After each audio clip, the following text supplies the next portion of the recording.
Throughout the history of the web, the two most popular web servers have always been, first, the Apache web server, called formerly Apache HTTP Server, and Microsoft's server called IIS, which stands for Internet Information Services. Apache has about a 60% market share these days, actually a bit higher than that, and Microsoft is somewhere around 15%. The success of the Apache web server, aside from its quality, is undoubtedly due to it being open source. It's free software. And whereas Apache runs on basically every platform, from Linux to Windows to Mac and a bunch of others, IIS, on the other hand, only runs in Windows. In fact, it's actually not really sort of marketed as a separate program. It's built into Windows itself. It's a Windows feature, at least as Microsoft presents it. And in fact, in most versions of Windows, you'll have IIS installed automatically, though in some of the cheaper versions, like the Home Basic versions, you'll have to get it as a separate download. But it's free if you already have Windows, at least. Generally, though, if you're running a real website with some serious amount of traffic and you choose IIS, you'd likely want to run that on the version of Windows called Windows Server. When it comes down to a choice between the two, however, Apache and IIS, I would generally always pick Apache. If, for whatever reason, you use a bunch of other proprietary Microsoft stuff like Active Directory and other sorts of Windows Server things they have, then it makes sense to use IIS if you've already committed to the whole Microsoft path. Otherwise, I find it hard to justify using IIS instead of Apache. Be clear about the Apache web server. While commonly we often just say Apache to mean the Apache web server, Apache is actually this whole organization with numerous open source software projects. The web server is just one of those. It was the first one, and it's still the most popular, but it's one among many. So Apache, strictly speaking, refers to an organization and the particular open source license which they use for their software. As for some other open source web servers, there's what's called Ngix and another called LightTPD. I don't know how to pronounce that really, if it's Light HTTPD or what. I just say LightTPD. Anyway, both of these have become pretty popular in recent years. Ngix is something like 8%, 10% of the market now, and LightTPD maybe has 5%. Both of these have become popular mainly because they're simple stripped-down web servers that mainly focus on serving many concurrent requests quickly, so they're very high performant for those kinds of use cases, with the trade-off, though, that they lack some of the features of Apache. Despite lacking these features, or arguably because of it, both of these web servers are popularly used as what's called a proxy, either a forward proxy or, more often, a reverse proxy. So, what are forward and reverse proxies? Well, in what we might think of as the normal case, a web server receives a request from some user agent, some web browser, and it returns an HTTP response to that user. When acting as a proxy, however, the web server will take the request and actually pass it on to something else. So it doesn't really process the request itself and return a response. It passes it on.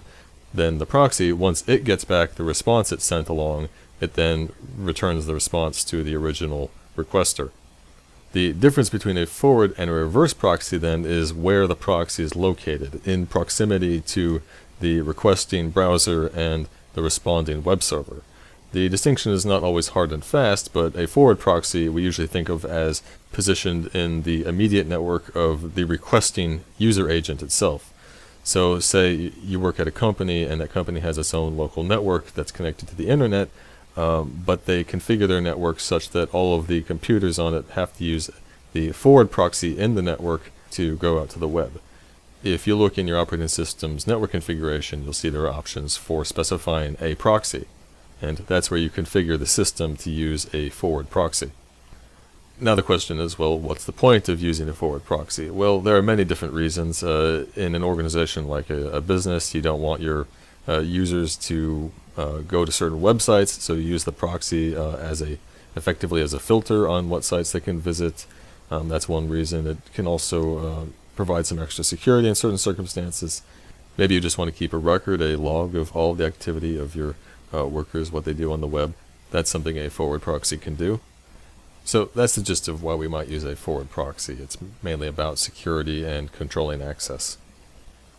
With what's called a reverse proxy, the proxy is placed next to a web server and sits between the web server and the requests coming in from the internet. This also can be useful for various different purposes, but those purposes mainly are about, again, security, but more commonly just about performance. For example, very often a proxy is used as a load balancer. That is, it's a single machine that takes in all the initial requests, but then it farms those requests out to multiple other web servers. It's balancing the load between those other web servers, and those web servers are the ones that actually take the request and generate the real response. Another way in which a reverse proxy might improve performance is if it acts as a cache. So you get certain frequent repetitive requests coming into a web server rather than have the proper web server, the one that usually generates most of the requests, constantly regenerate those same requests. You have the proxy intelligently cache those responses, such that for many future requests, the proper web server doesn't have to touch those requests at all. It doesn't have to see them at all. The reverse proxy itself can simply send back a cached response. Now, in the simplest possible setup with a web server, the web server is simply configured to read static files from the file system and then serve those files back as responses verbatim. Usually the way this works is that the web server is pointed to some particular directory, and then for each request, the web server interprets the path of the URL as a relative file path from that directory. So for example, if the path simply reads index.html, the web server will serve back the file called index.html in the directory to which our web server is configured to use. This assumes, of course, that the file exists. If it doesn't, then this is a bad request.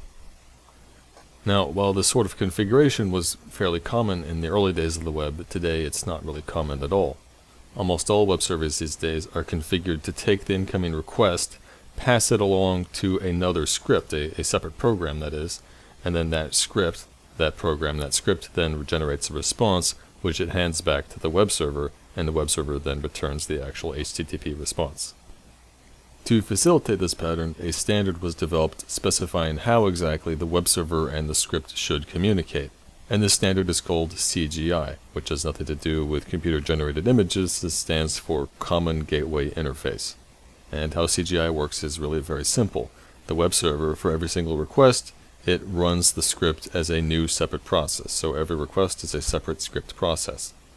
When the web server runs a script, it passes to it the headers and get variables of the request in the environment, which recalls a feature of Unix processes. It's this data area in processes, which is handed down from one parent process to its child processes. And while this concept originates with Unix, it's also been imitated, say, on Windows and other operating systems. As for post requests, they include more than just a bunch of headers. There's also a body for the post, and that gets passed to the script via standard input. So the script reads the post body by reading its standard input, and then when the script generates a response, it writes it out to standard output, which the web server has configured to be a file which the web server itself can read. Usually this file is just a pipe, so the script writes to the pipe, and then the web server reads that same pipe to get the data. So that's all there is really to CGI, and it was the dominant mechanism for a number of years, but the problem is that it's inherently inefficient, mainly because of the overhead in launching a whole new process for every single request. To fix this problem, a couple alternatives to CGI were introduced, including one called Fast CGI. In Fast CGI, the server will keep a pool of script processes which it will keep reusing over and over for the requests that come in. So it doesn't have to constantly spawn new processes, it just keeps this pool of existing processes, like 10 or so, or whatever number is appropriate for your level of traffic. And because Fast CGI maintains the same processes and constantly recycles them, it can't use the environment as a mechanism to pass data, because that only works at the start of the process. The parent process, its environment gets inherited by the child, but once the child exists, the parent can't affect the environment anymore. So instead, what Fast CGI is that the web server simply sends the request data to the script process via a socket, just an ordinary networking socket, and then the script will return the response over that same socket, which frankly is the more obvious thing to do. It's kind of strange that CGI didn't do that to begin with. Fast CGI has been one fairly popular solution to the problem of CGI's inefficiencies, but a more commonly used solution has been to simply take the interpreter for some commonly used scripting language, like Python or Perl, and simply embed it in the web server itself. In the case of Apache, support for CGI, Fast CGI, and these embedded Perl and Python interpreters, they come in the form of Apache modules, because The Apache web server is actually written in a modular style where the core of the web server, the base of it, is very, very simple and with very few features, and then most of the features you add in through optional use of modules. A number of these modules, like mod.cgi, are official parts of the Apache web server project itself. So they come as separate modules, optional modules, but they're still part of the same software project. Whereas some others, like say mod.python, those were originally created outside of the Apache project. Though in some cases these third-party modules become official modules. They get integrated into the web server project. Now, in the case of using Python with Apache, mod.python was the preferred means for a number of years, though in more recent years Python has developed a standard which it calls WSGI, which stands for Web Standard Gateway Interface, which is not necessarily Python specific, though in practice it's mainly used in Python. Basically, like CGI, it's another standard protocol for communication between the web server and the scripts that it invokes. I won't describe its details, but understand that now it's generally the preferred means for server-side programming with Python. And to use WSGI with Apache, we would use the module mod.wsgi rather than mod.python. The term framework in programming essentially refers to a kind of library, but it's a library in which rather than you invoking a bunch of functions and instantiating classes provided by the library, instead there's a bit of an inversion of that. You write code which is then itself invoked by the framework. So normally with a library we invoke the library code, but in a framework the framework invokes our code that we write. Or more accurately, does a mix of the two. In a framework there's also stuff which we invoke in our code that we write. So what's called a web application framework is a framework for writing web apps, for writing the scripts that are the server-side code run by a web server. When it comes to writing server-side scripts for a web server, there are a lot of common tasks, whatever our particular application is supposed to do. So it makes sense to use a web application framework to handle all of that common work, that busy work for us, so we don't have to do it over and over again at each time. So what is the functionality provided by a web framework? Well, first off, there's abstraction over the request and the response. So say I'm in Python and I want to get the information about the current request. It's easiest and most convenient if I get that in the form of a Python object, rather than just a bunch of headers which I have to parse myself. It makes sense for the web framework to do that for me. Similarly, when I construct my response, it makes sense for the web framework to create the headers for me, because 99 times out of 100 I just want some usual defaults. Another common feature for web frameworks is a feature for the preservation and tracking of session state. What is a session? Well, recall that HTTP itself is stateless. That is, each request is discrete from any other request. There's no inherent mechanism in HTTP that knows that this request is coming from the same person who made that request. They're all independent. The idea of a session is that it's effectively the set of requests from a single user agent, a single browser. While HTTP itself has no notion of sessions, there are tricks we can use such that the web server can track which requests are coming from the same user agent. The most common technique is to use cookies, but some user agents may have cookies disabled because some users are paranoid about their privacy. So failing that, there are some other techniques that are clumsier, but they still work. So that, or just using cookies, is something the web framework can do for us, and then in our code that we write, we just get back this session state all conveniently bundled for us as, say, just like a Python object, assuming we're using Python. And so if the web framework is tracking sessions, if it's keeping track of which requests are coming from which users, it then makes sense for the web framework to implement user authentication and authorization. Authentication being the process of determining that the user is someone who they claim they are, and authorization being the process of granting access to some kind of resource to authenticated users.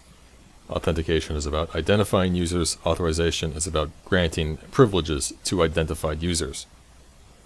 Virtually all web frameworks also have a mechanism for templating, which refers to a mechanism by which we stub out the outline of a page and then programmatically insert values and things into certain places in the page.